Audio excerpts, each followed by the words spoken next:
Welcome to Classic Storytime Hub. Tonight, we bring you a reimagined retelling of H.G. Wells' chilling tale, The Flowering of the Strange Orchid. A story where beauty and horror intertwine, reshaped in fresh words to keep you on edge until the very last breath. The trade in orchids was never a simple matter of buying plants. It was a gamble, an invitation to risk. Before the collector lay nothing more than a withered, lifeless lump of tissue, a brown husk that might conceal either disappointment or wonder. One could only trust instinct, the smooth words of the auctioneer, or the fickle hand of luck. Sometimes the purchase proved worthless, a corpse masquerading as a plant. Other times it was merely adequate, fair value, nothing more. But on rare occasions, the gamble paid off. Slowly, day by day, the shriveled fragment would awaken, unfurling into something unseen before.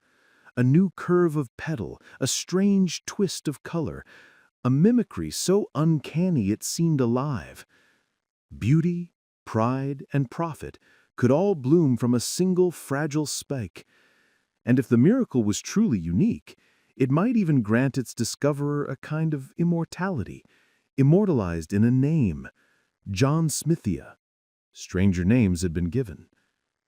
It was this tantalizing hope, this dream of stumbling upon the extraordinary, that drew Winter Wedderburn again and again to the orchid sales. That, and the emptiness of his life. He was a quiet, solitary man, drifting through his days with just enough money to survive, but not enough energy or ambition to chase anything greater. He might have collected stamps or coins, or wasted his hours translating Latin verse. Instead, he grew orchids, tending them in his one proud possession, a small glass-walled outhouse. That morning, over his coffee, he spoke with unusual gravity. "I have a feeling," he said slowly, "that something is going to happen to me today." His housekeeper, who was also his distant cousin, looked up sharply. To her, something happening was never good news.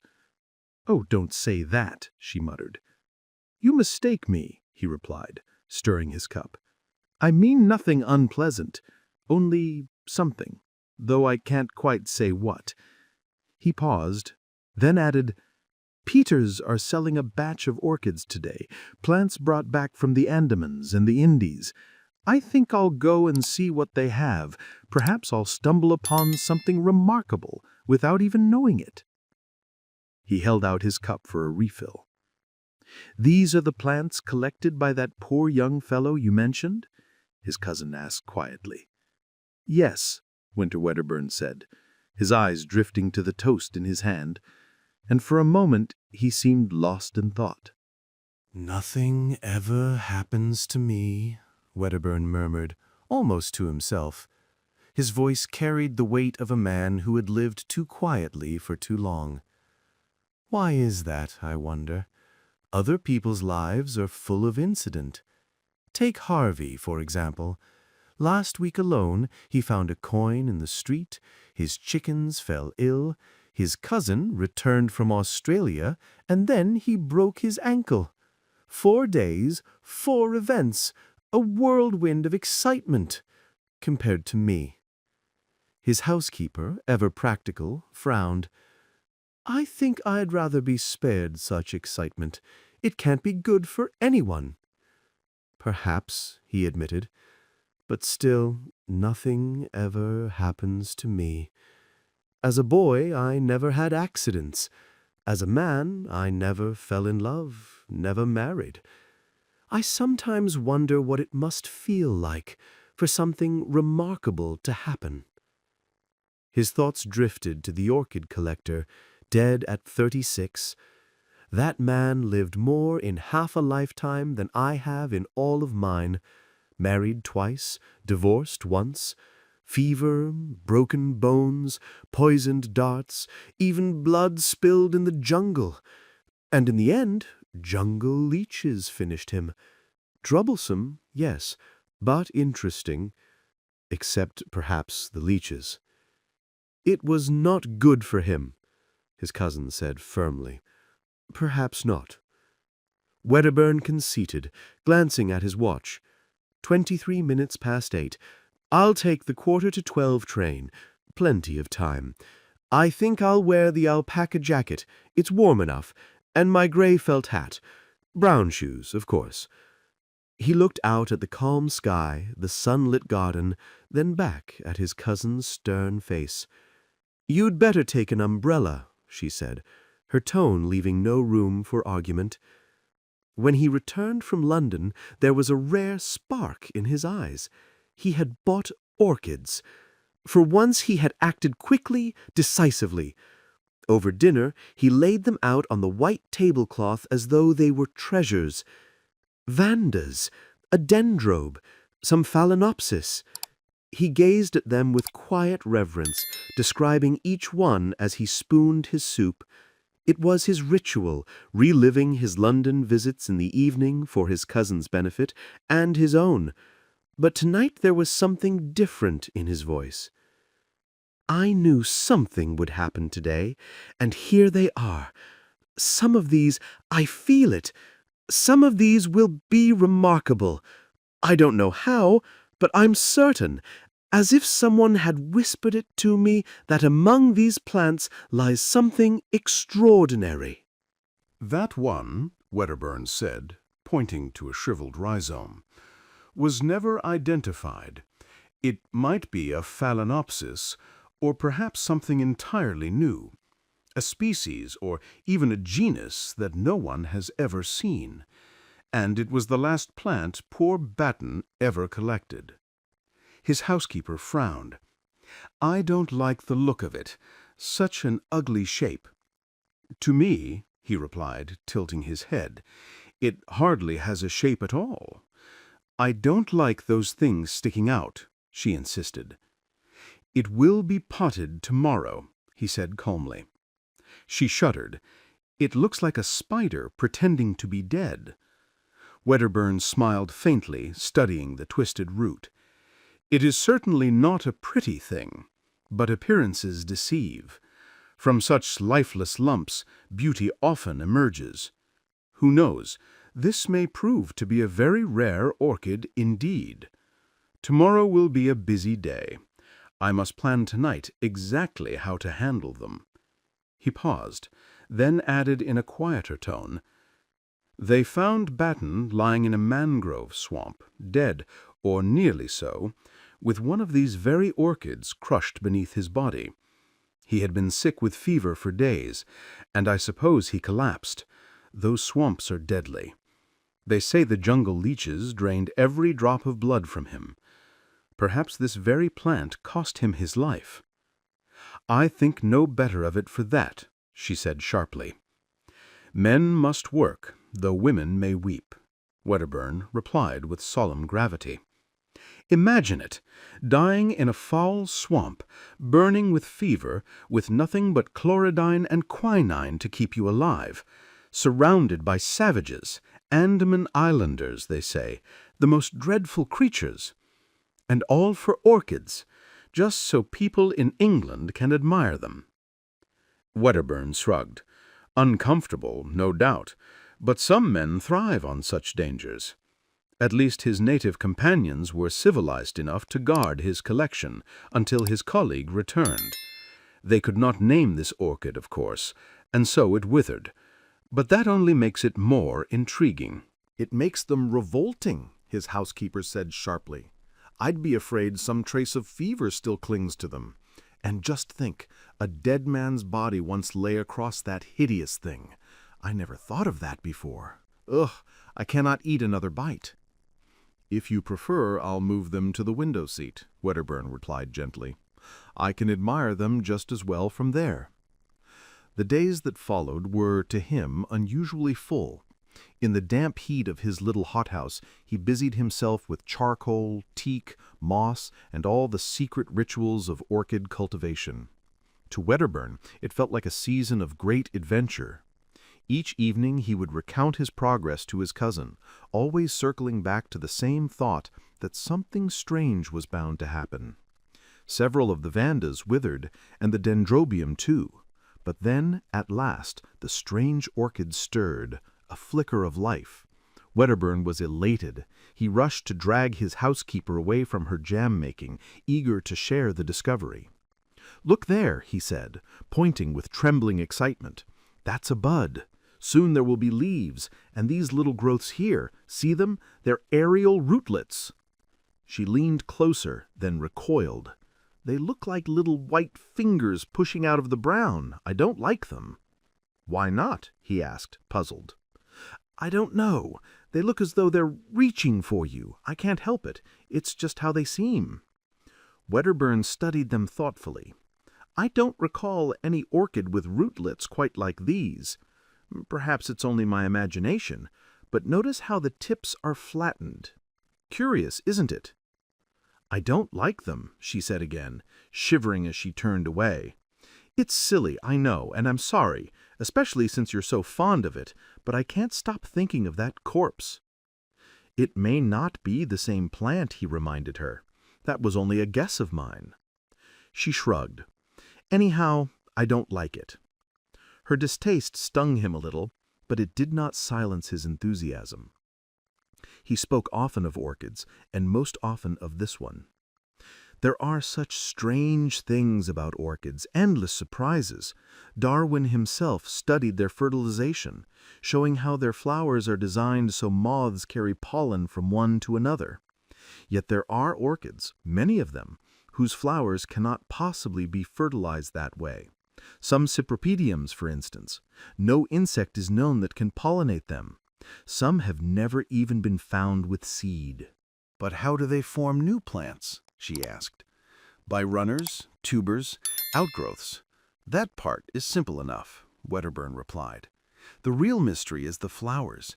What purpose do they serve? Very likely," he added with a gleam in his eye, "this orchid of mine may prove extraordinary in that regard. If so, I shall study it. I've often thought of making researches, as Darwin did, but until now, something has always prevented me. The leaves are unfolding already. I do wish you would come and see them." But she refused. The hot house was too stifling, she said. It gave her headaches. And truthfully, she had seen enough. The aerial rootlets, now stretching more than a foot long, had reminded her too vividly of tentacles groping outward. They haunted her dreams, growing with impossible speed, reaching for her in the dark. She resolved never to look upon that plant again. So Wedderburn admired it alone. The leaves were broad, glossy, and green, splashed with deep red markings near the base, unlike any he had ever seen. The plant sat on a low bench near the thermometer, beside a crude contraption that dripped water onto the hot pipes, keeping the air heavy and steamy. Day after day he lingered there, meditating on the moment when the strange orchid would finally bloom. And at last it happened. The instant he stepped into the glasshouse, he knew. Though his great Phalaenopsis loei partly obscured the corner, a new presence filled the air. A scent, rich, intoxicatingly sweet, rolled over him, drowning out every other fragrance in the crowded, steaming room. He hurried forward, heart pounding, and there it was. The trailing green spikes now bore 3 immense blossoms, each one exhaling that overpowering perfume. He stopped, entranced. The flowers were ghostly white, streaked with veins of golden orange. Their heavy lips curled into intricate coils where a strange bluish purple shimmered against the gold. At once he knew this was no known genus. This was something new, something his. But the scent, dear God, the scent! It was cloying, suffocating. The heat pressed in on him. The blossoms seemed to swim before his eyes.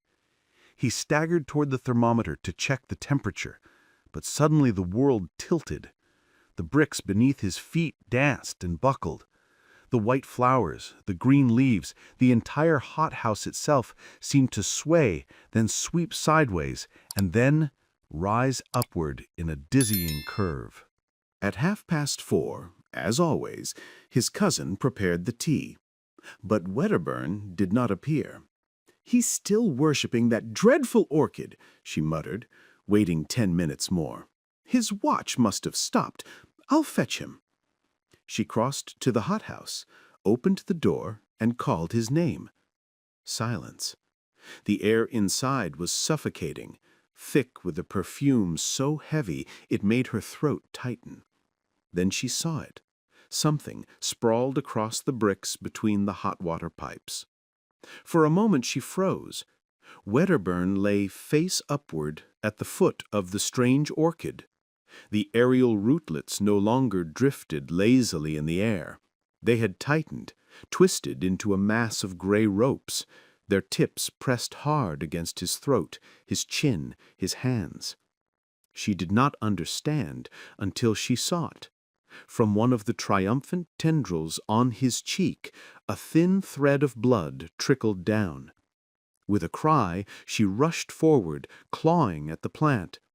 She snapped 2 of the rootlets, and their sap oozed red. But the scent, the suffocating sweetness of the blossoms, was overwhelming. Her head swam, the world tilted. She knew she was close to fainting. She staggered back, flung open the nearest door, and gulped the fresh air. Then, with sudden inspiration, she seized a potter pot and hurled it through the greenhouse windows. Glass shattered, the air rushed in. Re-entering, she tore at the plant with renewed fury. She dragged Wedderburn's limp body, the monstrous orchid still clinging with hideous tenacity, until both crashed to the floor. In a frenzy, she hauled them into the open air. One by one, she ripped the sucker rootlets free. At last, he was released, pale, motionless, his skin marked by a dozen bleeding circles. The odd-job man, drawn by the sound of breaking glass, came running up the garden. For a moment, the sight before him seemed impossible. The woman, her hands red, dragging a lifeless body from the wreckage. "Water!" she cried, her voice sharp with desperation. The command snapped him from his daze. He ran, returned, and found her kneeling on the grass, cradling Wedderburn's head, weeping as she wiped the blood from his face. Wedderburn stirred. His eyes flickered open, dazed and weak. "What's the matter?"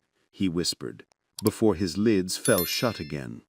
"Go and fetch Annie, then run for Dr. Haddon at once," she ordered the odd-job man as soon as he returned with water. Seeing his hesitation, she added firmly, "I'll explain everything when you come back." Moments later, Wedderburn stirred. His eyes fluttered open, clouded with confusion. She leaned close and soothed him. "You fainted in the hothouse," she said gently. "And the orchid?" he whispered. "I will see to that," she replied, her voice tight.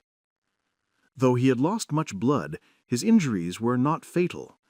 They gave him brandy mixed with a restorative broth and carried him upstairs to bed. Meanwhile, his housekeeper recounted her incredible tale in fragments to Dr. Haddon.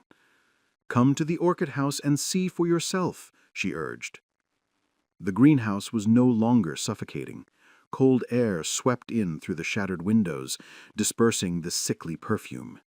The floor was stained dark where the rootlets had clung, their severed lengths already shriveling. The stem of the inflorescence lay broken, its once proud blossoms sagging, their edges curling brown.